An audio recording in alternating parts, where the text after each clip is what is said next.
A palavra do Senhor diz que as portas do inferno não vai prevalecer contra a igreja do Senhor.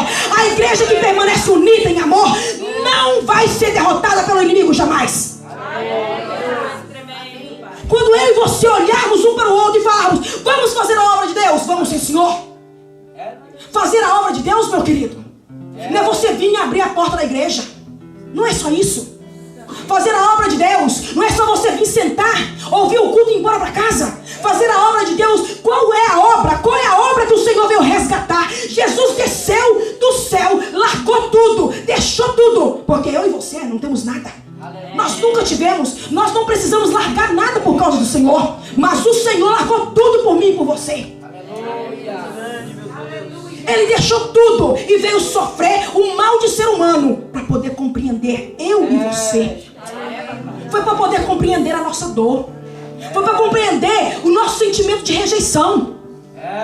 Foi para compreender as nossas necessidades. Foi para sentir o frio na pele, entender o que é ruim, como é ruim sentir frio. Foi para passar fome, assim como eu e você passou, para ele poder te entender e olhar quando nós estivermos passando nossa necessidade e começarmos a murmurar porque está faltando comida na nossa casa. Ele vai lembrar: não, a dor da fome é terrível. Então eu tenho que olhar para o meu filho como a palavra do Senhor fala: na ira, Senhor, lembra-te de mim na tua misericórdia. Na ira, Senhor, olha para mim com um olhar de misericórdia. Olha para mim com um olhar de amor. Olha para mim com o tipo do teu amor que crucificou o seu filho, o seu unigênito na cruz do Calvário por mim. E ele olha. Obrigado. Nós não vamos aceitar como igreja do Senhor a partir de hoje Deus também. que o inimigo das nossas almas, porque a palavra do Senhor é bem clara, a nossa guerra não é contra a carne nem sangue.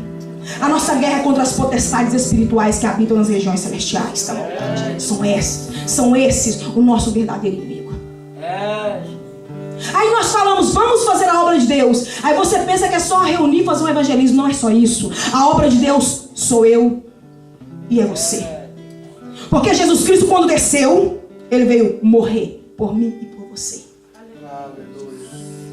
A obra de Deus é muito mais do que frequentar cultos. A obra de Deus vai além do que fazer qualquer coisa somente dentro do templo. A obra de Deus começa na nossa casa. A obra de Deus começa no nosso trabalho. A obra de Deus está conosco, andando nas ruas, porque aquele perdido lá fora também é a obra de Deus. Ele está perdido, ele não conhece a verdade, mas foi por ele e por mim que o Senhor morreu. Nós somos a obra de Deus. Aí o Senhor fala para mim o seguinte, para você nesta noite: a obra do Senhor tem que ser feita com ordem e com decência. A obra do Senhor tem que ser feita com amor, então, e com dedicação. Então, quando eu olhar para você, quando eu estiver do seu lado, eu tenho que fazer tudo com você com ordem e com decência. Eu tenho que fazer tudo com você com dedicação, com sentimento, com alma. Porque se eu olhar para você, que é a maior obra do Senhor neste mundo, e eu me dedicar a você de todo o meu coração, de todo o meu entendimento, vai haver crescimento. Porque é o amor que nos faz crescer. É o amor que nos faz compreender o quanto é tremendo estarmos na presença de Deus e na presença dos irmãos. A palavra do Senhor fala assim, que Jesus Cristo falou assim: eu e o Pai somos um. E vocês têm que ser um em mim. Nós não somos o corpo de Cristo? Somos, não somos? Pode ser que aqui tenha dedos, tenha mãos, tenha cabeça, tenha pés, tenha troncos, tenha coração, mas tudo faz parte de um corpo. Nós estamos vivendo um egocentrismo, uma falta de amor muito grande que está começando a trilhar caminho dentro da igreja, e nós não vamos aceitar. Porque nós somos chamados para amar, nós somos chamados para nos dedicarmos uns aos outros, e o diabo não vai vencer. Porque ele é um derrotado desde o princípio. Quando o diabo começar a falar para você no seu ouvido, lançando seta, porque a palavra do Senhor fala que o diabo não chega perto de nós, não, ele anda ao redor. Quando ele começar a lançar seta na tua cabeça: o irmãozinho fulano de tal cantou tão mal. O irmãozinho fulano de tal falou tão mal. O irmão se veste tão mal. Ou o irmão fala assim, ou o fulano fala assado. Aí você tem que lembrar da palavra de Deus. Espera aí, o Senhor falou para mim que só existe um juiz. Jesus Cristo, o justo. Então não sou eu, Kênia. É palavra de Deus. Então eu não posso fazer esse tipo de julgamento. Porque com a mesma medida que eu medi, eu serei medida. Com a mesma medida que eu medi, eu serei? Medida.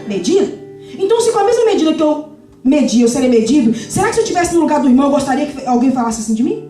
Ou será que eu gostaria que alguém pensasse assim a meu respeito? Aí você vai começar a amar o seu irmão como a ti mesmo, quando você começar a fazer esse tipo de questionamento para você mesmo. Aí você fala, não, se a palavra do Senhor não me permite fazer esse tipo de pensamento, esse tipo de julgamento, esse tipo de análise com meu irmão, então só tem uma pessoa que está falando isso no meu ouvido? Aí pronto, glória a Deus, você reconheceu que existe um inimigo e ele está tentando te enganar. Sai fora todo espírito de engano. Aí é hora de você botar no negócio e falar aqui, Satanás, eu conheço você. A palavra do Senhor me diz que eu não posso fazer isso. E eu não farei. E eu vou pisar na tua cabeça e vou me unir ao meu irmão. E ele comigo vai pisar em você também. Nós não fomos chamados para ter medo do inimigo das nossas almas. Nós fomos chamados para resisti-lo. Nós somos chamados para pisar na cabeça dele. Se nós não tivéssemos sido chamados para pisar na cabeça de Satanás, o Senhor, na palavra de Deus, no capítulo 9, versículo 1 de Lucas, do Evangelho de Lucas, ele não tinha dito para mim e para você, eu te dou poder e autoridade. Ele não teria falado isso para mim e para você. É certo que esse poder e essa autoridade, ele é condicional. O amor é incondicional, mas a autoridade é condicional. O que é isso? Se eu estiver em obediência à palavra de Deus, meu irmão, quando eu pisar, se tiver algum demônio, tem que sair correndo. Não tem chance, tem que sair correndo. Não pode ficar no nosso meio e não vai ficar. Porque nós andamos em obediência à palavra do Senhor. A palavra do Senhor nos diz que se nós obedecemos a palavra do Senhor, está em Deuteronômio capítulo 28, todas as bênçãos do Senhor vão nos alcançar. Todas essas promessas vão nos alcançar se nós estivermos em obediência. E estar em obediência à palavra de Deus, o maior mandamento da palavra de Deus diz: amar a Deus sobre todas as coisas e o teu próximo como a ti mesmo. Então se você ama, você já cumpriu todos os mandamentos. Porque quem ama de verdade não tem coragem de ferir o outro.